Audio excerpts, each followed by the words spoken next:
Génesis, ayer y hoy, aprendiendo del pasado. Génesis, ayer y hoy. Seguramente cuando uno se pregunta cómo somos los argentinos, podemos encontrar una abundante cantidad de definiciones.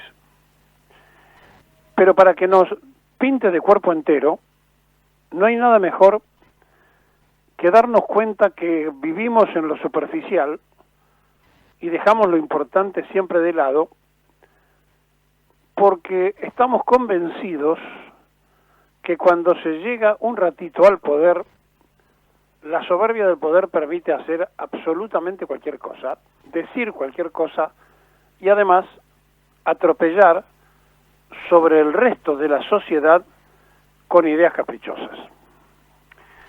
Y esto nos viene pasando desde siempre. Cuando tuvimos dictaduras, el pueblo agachaba la cabeza e iba de acuerdo a cómo se le marcaba por parte de la dictadura de turno las normas y vigencias. Pero también agachaba la cabeza la justicia, porque los jueces juraban por encima de la Constitución Nacional por el Estatuto de la Revolución, violando toda norma jurídica y quedando incluso después, hasta el día de hoy, esos mismos jueces ejerciendo una magistratura que nunca más deberían haber ejercido. Cuando llegó la democracia, confundimos democracia con libertinaje y entonces cada quien vive anarquizado, haciendo y creyendo que tiene derechos. Y parecería ser que nadie tuviera obligaciones, que todos tenemos nada más que derechos. Y todo el tiempo se avanza, imaginariamente, en la toma de derechos.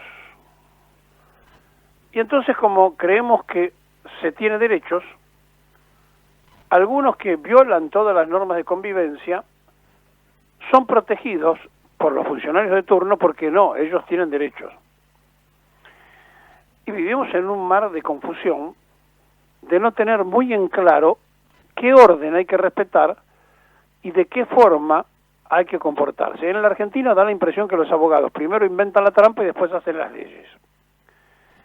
Porque todo gira en torno de ver cómo violo yo una norma, una ley establecida, y esto nos pasa después cuando en un caso de necesidad y urgencia como una epidemia nos lleva a tomar disposiciones, que la gente la tome como le parece, y que el que quiere la cumple y el que no, no la cumple.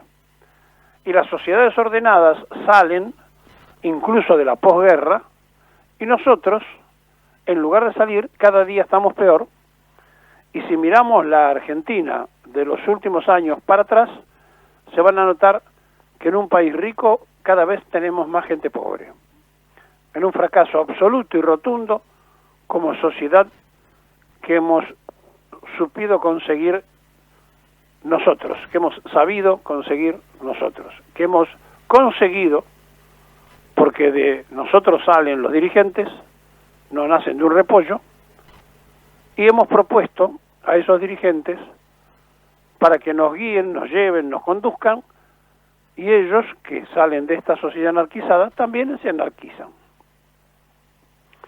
Claro, yo le puedo tomar un ejemplo solo para que nos demos cuenta cómo somos, ¿no? Miren, hay que remontarse muy lejos. Tenemos que meternos, en realidad, en el año 1921, cuando un día como hoy se inauguraba detrás de la Casa de Gobierno el monumento a Cristóbal Colón, una donación de la colectividad italiana por Cristoforo Colombo, hecho totalmente en mármol de Carrara, un trabajo del arquitecto Socci, hasta que un día llegó Chávez, le comentó a Cristina Fernández, le dijo, ¿cómo tienes allí un conquistador atrás de la Casa de Gobierno? Y bastó eso para que se ordenara sacar el monumento, desarmarlo, y ya conocen ustedes la historia de ese monumento de Colón que fue a parar a la Costanera. Ahora, mientras se hacía eso creyendo que se reivindicaba a los pueblos originarios en contra de la conquista, en la Argentina seguimos homenajeando con nombres de calles, por ejemplo, a Monroe, seguimos homenajeando en algunos lugares a Canning, en San Isidro una calle se llama Pedro Eugenio Aramburu. Es como si mañana alguno le pusiera Videla a una calle. Es decir, que estamos en las cosas que a nosotros se nos ocurre, se nos antoja y se nos cruza por la cabeza que tenemos que modificar, aunque sea un monumento, lo corremos, lo sacamos, pero que son en definitiva las cuestiones que no van a modificar absolutamente el presente, y sí modifican mucho el presente que haya una calle Zabal Ortiz, o una plazoleta Zabal Ortiz, que haya una estación de subterráneo con el nombre de otro de los que ponía bomba, y así podríamos estar enumerando la enorme cantidad de gente que le hizo daño al pueblo y que es homenajeada en las calles de la ciudad, y por supuesto de la provincia. Entonces, si quisiéramos ser reivindicativos de las cosas que realmente valen la pena, tendríamos que hacer un análisis muy profundo. Es decir, hasta podríamos discutir si vinieron primero otros al continente americano, si en realidad, como se dice, el hombre nació del África o no, podríamos discutir todo. Pero la verdad que correr el monumento a Colón creyendo que con eso modificábamos parte de la realidad no, estaba muy lejos. Es como cambiar los nombres a las calles, que tampoco modifica mucho, pero que ayuda por lo menos a la historia, para que alguien no crea que esa persona debe ser homenajeada. Ayer se cumplieron 35 años de la muerte de Borges, y para algunos es el Día del Escritor, para otros no, pero la verdad es que los 35 años de Borges, alabado por su construcción en la capacidad del escritor, pero alejado del pueblo, en su antinegación de lo popular, tanto es así que su antiperonismo furioso lo llevó a Borges en un momento determinado a no entender por qué en la época de Perón se le permitía ser director de la biblioteca, y porque justamente querían eso, querían que él se expresara libremente y que hiciera lo que le parecía, pero que dirigiera la biblioteca. Y se lo quedó allí. Se quedó él allí. Miren, somos tan desordenados en la historia como en la realidad de todos los días.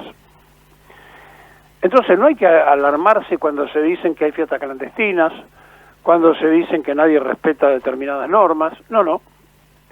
Pero también tendremos que preguntarnos por qué siempre hay un sector que debe costear con su esfuerzo lo que otros no hacen. Y así, por ejemplo, el que tributa impositivamente en forma regular, normal y no evade, tiene que bancar con su esfuerzo de que cada vez le cobran más, le aprietan más con los impuestos a una enorme porción de la sociedad argentina que evade, pero que nunca los van a buscar. Y así, una cantidad de gente que trabaja en blanco tiene que sostener a los que trabajan en negro. Pero en el mismísimo ministerio de Tomada, cuando era ministro de Trabajo, había gente contratada en negro. Somos una contradicción desde que nos levantamos hasta que nos acostamos. Todo el día somos una contradicción. Y una sociedad que tiene tantas contradicciones no puede tener claridad conceptual en los liderazgos de quienes deben conducir al país. No. Si somos así, vamos a tener lo que somos. Un masón inglés, Arnaud de Toynbee, decía que cada pueblo tenía el gobierno que se merece. Y la verdad que nosotros decimos que no, que cada pueblo tiene el gobierno que se le parece, no que merece, que se le parece. Nuestros dirigentes son lo que somos nosotros, salen de nuestra sociedad. Y entonces no podemos pedir otra cosa, porque nosotros no estamos dispuestos a hacer otra cosa. Y si dentro de nuestros defectos y virtudes, como en cualquier otro pueblo, no nos preguntamos por qué un territorio totalmente rico tiene un pueblo pobre, si no nos preguntamos por qué en un país que está para darle de comer a 800 millones de personas hay gente con hambre, si no nos preguntamos por qué un país que tiene todo por hacer no lo hace, si no nos preguntamos por qué una gran porción de la sociedad argentina vive en Buenos Aires y tenemos a media hora de Buenos Aires campo abierto, y vivimos en propiedades horizontales unos arriba de otros cuando podemos vivir cómodamente en viviendas, solamente a una hora de Buenos Aires o a media hora de Buenos Aires. Si no nos preguntamos por qué la gente de las provincias prefiere vivir en una villa antes que vivir en su provincia, porque en esa provincia no tienen lo que pueden tener incluso en la villa, que a media hora están en la capital o tienen televisión o lo que fuere, que no tienen en ese lugar nativo. Si nos preguntamos por qué no quieren cosechar la tierra los argentinos, y tenemos que esperar que algún boliviano o un portugués haga quinta. Si nos preguntamos todas estas cosas y no encontramos respuestas, ahí vamos a darnos cuenta de por qué estamos como estamos. Aunque parezca una verdad de perogrullo, porque somos como somos. Y como no estamos dispuestos, evidentemente, a cambiar, vamos a tener una constante de sufrimiento por desordenados, por no querernos a nosotros mismos, y a su vez por instalar dirigentes que nos representan por nuestra forma de ser y queremos que ellos sean perfectos cuando la sociedad está imperfecta. Ahora, ¿en qué momento se empieza a descomponer todo esto? Y ahí empieza entonces un trabajo para los sociólogos, porque es muy interesante ver en qué momento se descompone todo o en qué momento se acelera la descomposición. Cuando en un país, y mañana va a ser un aniversario de esto, los que no logran vencer por los votos a un gobierno político bombardean una ciudad para escarmentar al pueblo y para decirle a ese pueblo que estaban dispuestos a matar cuanta gente hiciera falta porque no podían ganar una elección, es un quiebre absoluto y total. Sin embargo, nadie lo referencia como el comienzo del desastre. Y si queremos ir más atrás, y podemos hablar del 30, al primer golpe de Estado de Uriburu, algunos podrán decir, sí, pero Irigoyen tenía la Semana Trágica, la Patagonia Rebelde, tenía cosas muy cuestionables. Y entonces los militares salieron. Y después, cuando los propios radicales le tiraron los muebles a Irigoyen a la calle, y después, cuando los que gritaban Perón, Perón, embanderaron la Argentina y gritaban por Leonardi, ¿qué fue eso? Somos nosotros. Es nuestra sociedad. ¿Cómo puede nacer en la mente de americano Yoldi o norteamericano Yoldi, como se le decía al socialista, que dijo, se acabó la leche de la clemencia después de los fusilamientos?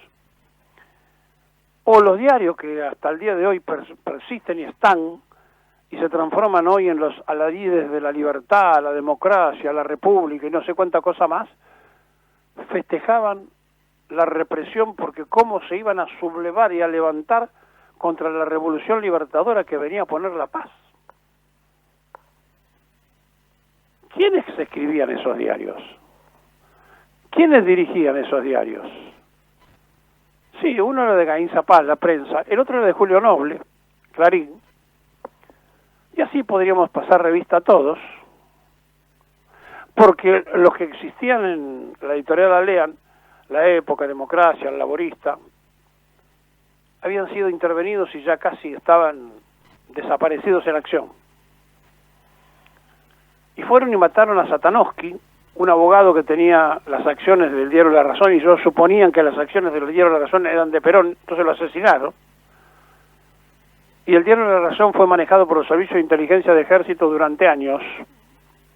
Y llegaron al 76 y La Razón dijo un día antes, está todo dicho, mañana es el día. ¿Ustedes creen que estas cosas que nos han ocurrido y nos ocurren las podemos resolver si no queremos resolver nuestra propia personalidad? ¿A ustedes les parece en serio que creemos que la patria es un partido de fútbol y que después decimos cambiemos las Malvinas por vacunas y a nadie le parece que haya sido una locura o una barbaridad lo que dijo Patricia Bullrich? Por eso, si no nos preguntamos todos los días qué tenemos que corregirnos, Si creemos que somos los campeones mundiales de la inteligencia y la viveza, yo le digo que estamos al borde del descenso. Y que si no nos recuperamos mirándonos en un espejo y tratando de modificar las cosas que no estamos dispuestos a respetar, porque somos violadores consumados de las reglas y de las normas de una sociedad, difícilmente los dirigentes que elijamos puedan ser diferentes. Porque, ¿saben una cosa? Sacamos a Colón porque representaba la conquista. Y hoy el presidente de la Cámara de Diputados está en el Consejo de las Américas pidiendo permiso para poder gobernar a Argentina, acompañado, para no ser menos, por el presidente del bloque de Cambiemos y también Vidal, que anda tocando los timbres en el país del norte. Claro, eso sí, Colón nos representaba una posición contra la cosa nacional. Los muchachos que van a tocar el timbre a Washington aparentemente representan la democracia y el tiempo del presente y el futuro. Podemos elegir seguir viviendo así o cambiar y soñar con aquella Argentina que Perón nos hizo vivir un ratito nada más en el siglo XX.